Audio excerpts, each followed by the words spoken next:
The Masque of the Red Death, written by Edgar Allan Poe, narrated by Michael Anthony Scott.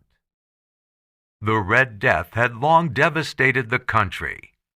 No pestilence had ever been so fatal or so hideous. Blood was its avatar and its seal, the redness and the horror of blood. There were sharp pains and sudden dizziness, and then profuse bleeding at the pores with dissolution. The scarlet stains upon the body, and especially upon the face of the victim, were the pest ban which shut him out from the aid and from the sympathy of his fellow men.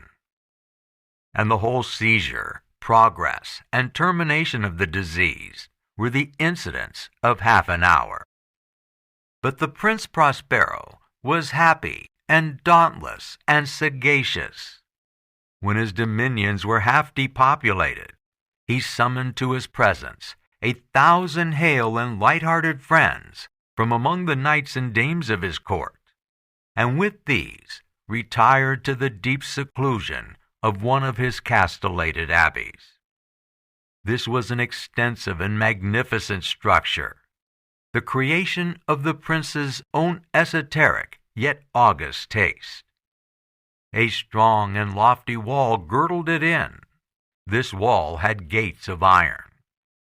The courtiers, having entered, brought furnaces and massy hammers and welded the bolts. They resolved to leave means neither of ingress nor egress to the sudden impulses of despair or of the frenzy from within. The abbey was amply provisioned. With such precautions, the courtiers might bid defiance to contagion.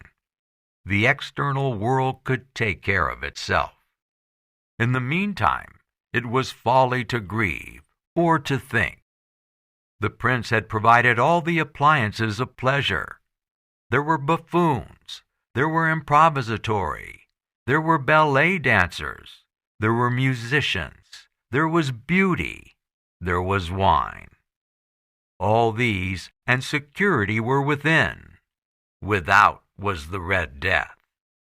It was towards the close of the 5th or 6th month of his seclusion, and while the pestilence raged most furiously abroad, that the Prince Prospero entertained his 1,000 friends at a masked ball of the most unusual magnificence. It was a voluptuous scene, that masquerade.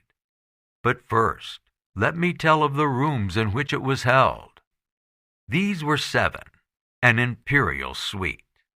In many palaces, however, such suites form a long and straight vista, while the folding doors slide back nearly to the walls on either side, so that the view of the whole extent is scarcely impeded.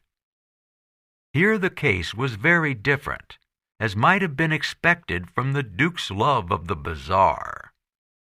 The apartments were so irregularly disposed that the vision embraced but little more than one at a time. There was a sharp turn at every 20 or 30 yards, and at each turn a novel effect. To the right and left, in the middle of each wall, a tall and narrow Gothic window looked out upon a closed corridor which pursued the windings of the suite. These windows were of stained glass, whose color varied in accordance with the prevailing hue of the decorations of the chamber into which it opened. That at the eastern extremity was hung, for example, in blue, and vividly blue were its windows. The second chamber was purple in its ornaments and tapestries, and here the panes were purple. The third was green throughout, and so were the casements. The fourth was furnished and lighted with orange, the 5th with white, the 6th with violet. The 7th apartment was closely shrouded in black velvet tapestries that hung all over the ceiling and down the walls, falling in heavy folds upon the carpet of the same material and hue. But in this chamber only, the color of the windows failed to correspond with the decorations. The panes here were scarlet, a deep blood color. Now in no one of the 7 apartments was there any lamp or candelabrum, amid the profusion of golden ornaments that lay scattered to and fro or suspended from the roof. There was no light of any kind emanating from lamp or candle within the suite of chambers. But in the corridors that followed the suite, there stood, opposite to each window, a heavy tripod bearing a brazier of fire that projected its rays through the tinted glass and so glaringly illumined the room. And thus were produced a multitude of gaudy and fantastic appearances. But in the western or black chamber, the effect of the firelight that streamed upon the dark hangings through the blood-tinted panes was ghastly in the extreme, and produced so wild a look upon the countenances of those who entered, that there were few of the company bold enough to set foot within its precincts at all. It was in this apartment also that there stood against the western wall a gigantic clock of ebony. Its pendulum swung to and fro with a dull, heavy, monotonous clang. And when the minute hand made the circuit of the face, and the hour was to be stricken, there came from the brazen lungs of the clock a sound which was clear and loud and deep and exceedingly musical, but of so peculiar a note and emphasis that at each lapse of an hour the musicians of the orchestra were constrained to pause momentarily in their performance to hearken to the sound, and thus the waltzers perforce ceased their evolutions, and there was a brief disconcert of the whole happy company. And while the chimes of the clock yet rang, it was observed that the giddiest grew pale, and the more aged and sedate passed their hands over their brows, as if in confused revelry or meditation. But when the echoes had fully ceased, a light laughter at once pervaded the assembly. The musicians looked at each other and smiled, as if at their own nervousness and folly, and made whispering vows, each to the other, that the next chiming of the clock should produce in them no similar emotion. And then, after the lapse of 60 minutes, which embraced 3,600 seconds of the time that flies, there came yet another chiming of the clock, and then were the same disconcert and tremulousness and meditation as before. But in spite of these things, it was a gay and magnificent revel. The tastes of the Duke were peculiar. He had a fine eye for colors and effects. He disregarded the decora of mere fashion. His plans were bold and fiery, and his conceptions glowed with barbaric luster. There are some who would have thought him mad. His followers felt that he was not. It was necessary to hear and see and touch him to be sure that he was not. He had directed in great part the movable embellishments of the 7 chambers upon occasion of this great fete, and it was his own guiding taste which had given character to the masqueraders. Be sure they were grotesque. There were much glare and glitter and piquancy and phantasm, much of what has been since seen in Hernani. There were arabesque figures with unsuited limbs and appointments. There were delirious fancies, such as the madman fashions. There were much of the beautiful, much of the wanton, much of the bizarre, something of the terrible, and not a little of that which might have excited disgust. To and fro in the 7 chambers there stalked, in fact, a multitude of dreams. And these, the dreams, writhed in and about, taking hue from the rooms, and causing the wild music of the orchestra to seem as the echo of their steps. And anon there strikes the ebony clock, which stands in the hall of the velvet. And then, for a moment, all is still, and all is silent, save the voice of the clock. The dreams are stiff frozen as they stand, but the echoes of the chime die away. They have endured but an instant, and a light half-subdued laughter floats after them as they depart. And now again the music swells, and the dreams live, and writhe to and fro more merrily than ever, taking hue from the many-tinted windows through which stream the rays from the tripod. But to the chamber which lies most westwardly of the seven, there are now none of the maskers who venture, for the night is waning away, and there flows a ruddier light through the blood-colored panes, and the blackness of the sable drapery appalls. And to him whose foot falls upon the sable carpet, there comes from the near clock of ebony a muffled peal more solemnly emphatic than any which reaches their ears, who indulged in the more remote gaieties of the other apartments. But these other apartments were densely crowded, and in them beat fervishly the heart of life, and the revel went whirlingly on, until at length there commenced the sounding of midnight upon the clock. And then the music ceased, as I have told, and the evolutions of the waltzers were quieted, and there was an uneasy cessation of all things as before. But now there were 12 strokes to be sounded by the bell of the clock.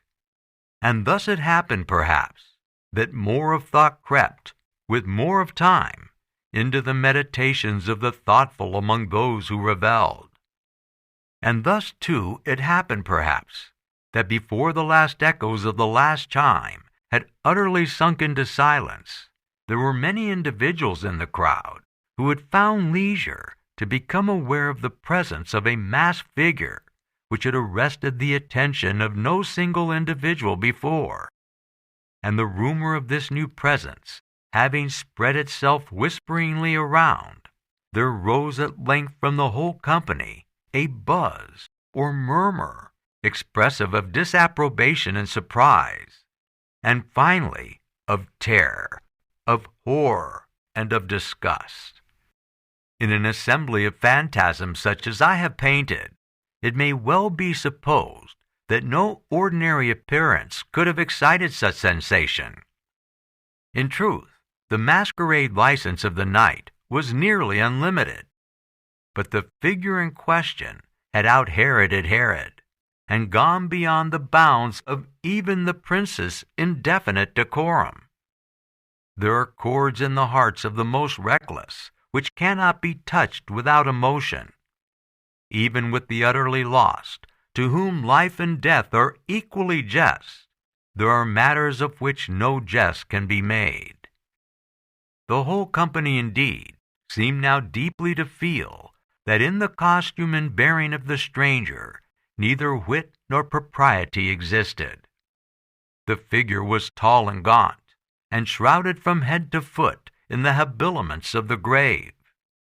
The mask which concealed the visage was made so nearly to resemble the countenance of a stiffened corpse that the closest scrutiny must have had difficulty in detecting the cheat.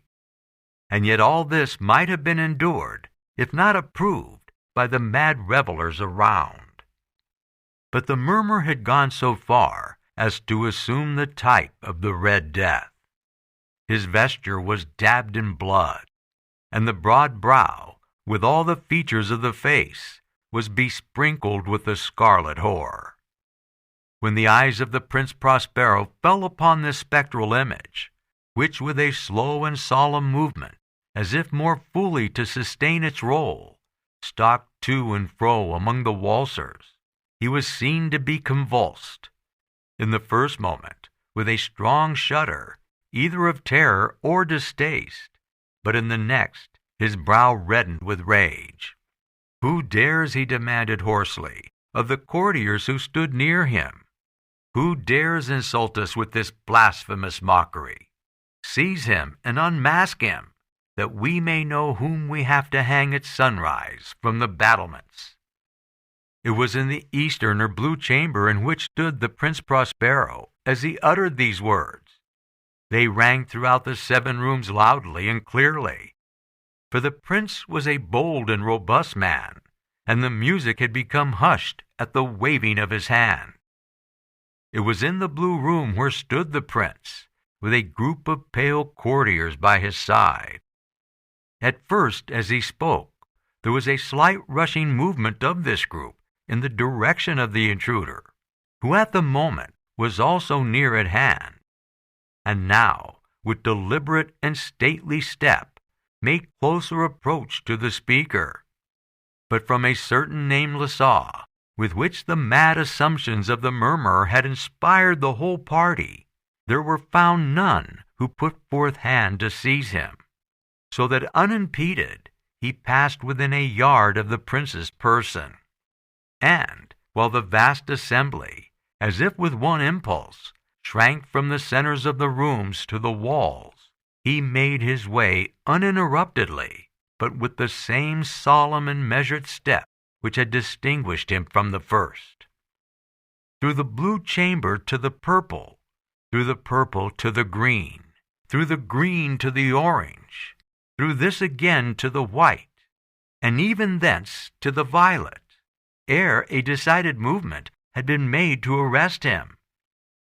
It was then, however, that the Prince Prospero, maddening with rage and the shame of his own momentary cowardice, rushed hurriedly through the 6 chambers, while none followed him on account of a deadly terror that had seized upon all. He bore aloft a drawn dagger, and had approached in rapid impetuosity to within 3 or 4 feet of the retreating figure, when the latter, having attained the extremity of the velvet apartment, turned suddenly and confronted his pursuer. There was a sharp cry, and the dagger dropped, gleaming upon the sable carpet, upon which, instantly afterwards, fell prostrate in death the Prince Prospero. Then, summoning the wild courage of despair, a throng of the revelers at once threw themselves into the black apartment, and seizing the mummer, whose tall figure stood erect and motionless within the shadow of the ebony clock, gasped in unutterable horror at finding the grave cerements and corpse-like mask, which they handled with so violent a rudeness, untenanted by any tangible form. And now was acknowledged the presence of the Red Death. He had come like a thief in the night, and one by one dropped the revelers in the blood-bedewed halls of the revel, and died each in the despairing posture of his fall. And the life of the ebony clock went out, with that of the last of the gay in the crowd, and the flames of the tripods expired, and the darkness and decay and Red Death held illimitable dominion over all.